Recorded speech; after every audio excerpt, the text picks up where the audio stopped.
सबक नंबर 53 खेती के काम। आपने ये तो फरमाया था कि खेती के कामों को ज़राअत कहते हैं। अब मेहरबानी फरमाकर ये बता दीजिए कि ज़राअत के लिए क्या क्या चीज़ें ज़रूरी है।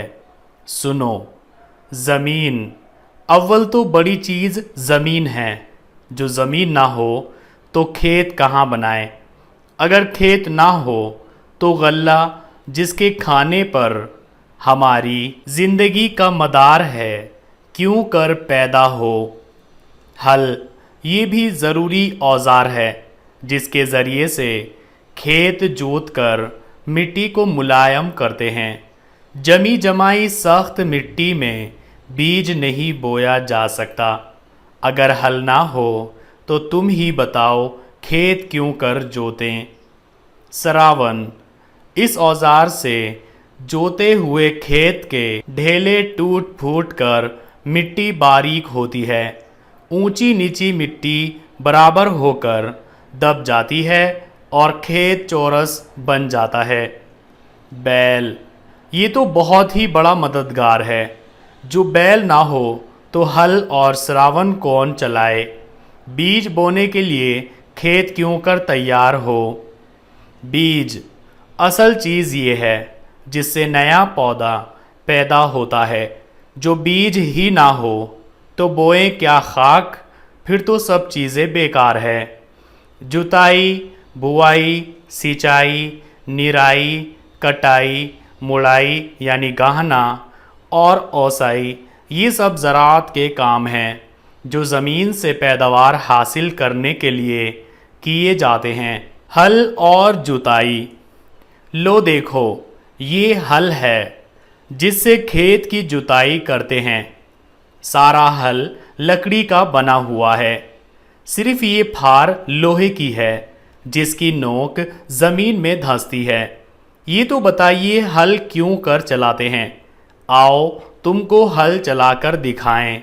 दो बैलों के कांधे पर माची रखी, फिर माची से हल की ये लंबी लकड़ी हरीस बांधी।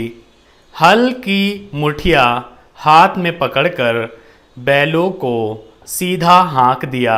देखो बैलों के चलने से हल की फार ज़मीन के अंदर अंदर आगे बढ़ती है। ज़मीन फाड़ती, मिट्टी को तोड़ती, एक नाली बनाती चली जाती है। इस नाली को काउंटर कहते हैं। बस इसी तरह सारे खेत में हल चलाने से जमी हुई मिट्टी उखड़कर टूट जाती है। ये भी याद रखो कि एक दफ़ा सारा खेत खड़ा यानी लंबाई में, दूसरी मर्तबा सारा खेत आड़ा यानी चौड़ाई में जोतते हैं। कई बार की आड़ी और खड़ी जोताई से कुल खेत की मिट्टी 6 से लेकर 8 अंगल तक उखड़ती और टूटती है। हर जोताई के बाद सरावन चलाते हैं। इससे खेत की ऊंची नीची मिट्टी बराबर होकर दब जाती है। सरावन और मियाई। सरावन क्या है? यही लकड़ी की मोटी धन्नी है जिससे खेत मियाते हैं। सरावन क्यों कर चलाते हैं? इसके दोनों सिरों के पास 2 खूंटियाँ है। एक खूंटी में एक एक या दो दो बैल रस्सी से बांध देते हैं और हाँकने वाले सरावन पर खड़े होकर बैलों को हाँकते हैं। हाँकने वाले सरावर के ऊपर क्यों खड़े होते हैं? उनके खड़े होने से ये फ़ायदा है कि सरावन के ऊपर बोझ ज़्यादा पड़ता है जिससे मिट्टी खूब टूटती और दबती है। मियाई किसे कहते हैं? सरावन में बैल बांधकर जोते हुए खेत में इसको चलाना ताकि खेत की मिट्टी मुलायम और बारीक हो जाए।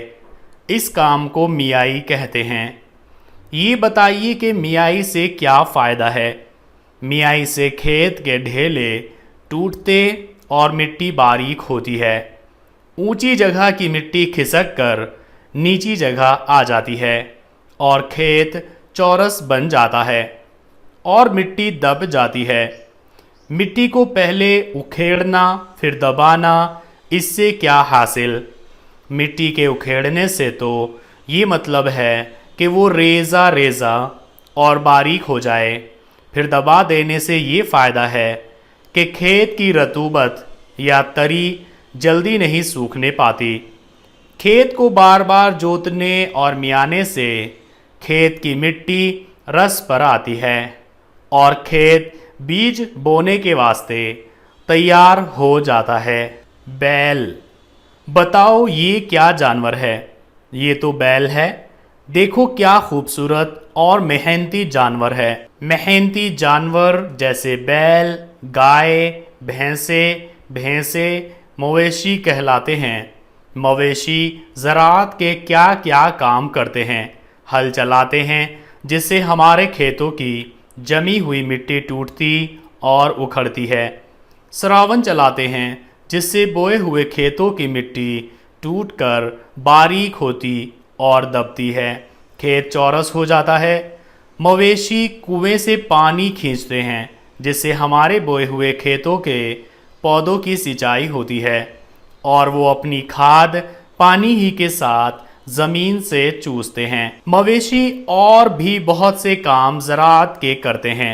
हमारी काटी हुई फसल को मारते यानी गाहते हैं जिससे दाना और भूसा जुदा जुदा होता है। मवेशी खाद भी ढोते हैं जिससे हमारे खेत ज़ोरदार होते हैं और बोए हुए पौधे ग़िज़ा पाते हैं।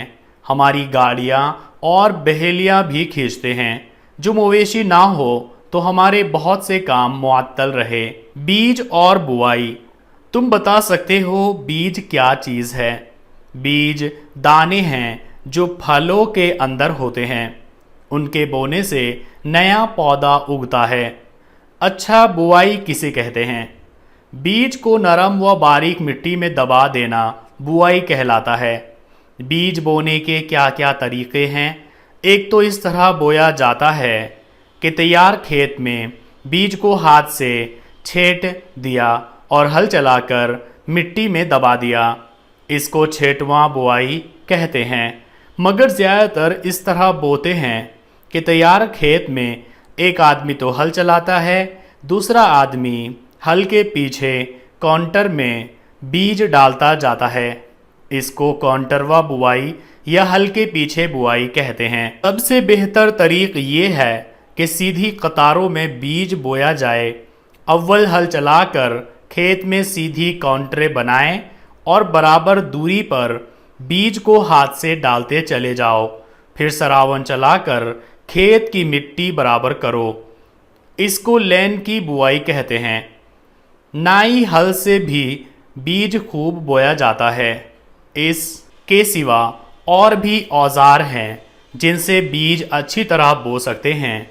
बोने वाले को भी आराम मिलता है और बीज भी खराब नहीं होता। याद रखो, अच्छे बीज का पौधा भी अच्छा ही होता है। इसलिए खेत में अच्छा अच्छा बीज चुन छांट कर बोना चाहिए और बोना भी इस अंदाज से कि बीज बराबर पड़े। ऐसा ना हो कहीं ज़्यादा कहीं कम। अगर बीज बराबर ना पड़ेगा तो पौधे कहीं घने होंगे कहीं छिद्रे। ये भी लिहाज रहे कि बीज यकसा गहराई में दबा दिया जाए, वरना बीज आगे पीछे जमेंगे और इसी तरह आगे पीछे पककर तैयार होंगे। खाद, तुम जानते हो खाद किसको कहते हैं? जी हाँ, खाद पौधे की ग़िज़ा है जिसको जड़ें ज़मीन से लेती है। ये बताओ, खाद जो पौधे को ज़मीन से मिलती है तो किस हालत में? पौधे को उसकी खाद ज़मीन से इसी हालत में मिल सकती है जबकि वो पानी में घुली हुई हो। फ़र्ज़ करो कि ज़मीन बिल्कुल खुश्क हो जाए, तरी नाम को ना रहे, तो पौधे की क्या कैफियत हो? फिर तो सब पौधे सूख साख कर मर जाए। बस पानी क्या है, गोया पौधों की खाद होती है। क्या सब ज़मीनों में पौधे की खाद होती है? बेशक अच्छी ज़मीनों में तो ज़रूर होती है, उनको काबिल ज़राअत या खतार ज़मीनें कहते हैं, लेकिन बाज़ में नहीं भी होती, उनको नाकाबिल ज़राअत या औसर ज़मीनें कहते हैं। ज़मीन में खाद कहाँ से आती है? मरे हुए पौधों से, उनके हिस्सों से, जैसे पत्तियां हैं, जानवरों के गोबर और मींगनी से। मरे हुए जानवरों के सड़ने गलने से खाद ज़मीन में जमा होती रहती है। ज़मीन में गड्ढे खोदते हैं, फिर नबाती और हैवानी चीज़ें उनमें भरकर बंद कर देते हैं, तो वो चीज़ें सड़ गल कर आखिरकार खाद बन जाती है। इस खाद को हम खेतों में देते हैं। खेतों में खाद को बराबर बराबर फैलाते, फिर हल से जोत कर मिट्टी में मिला देते हैं। आज हमारी उर्दू ज़बान की तीसरी किताब पूरी हो गई है और नेक्स्ट वीडियो से हम उर्दू ज़बान की चौथी किताब शुरू करेंगे इंशाअल्लाह।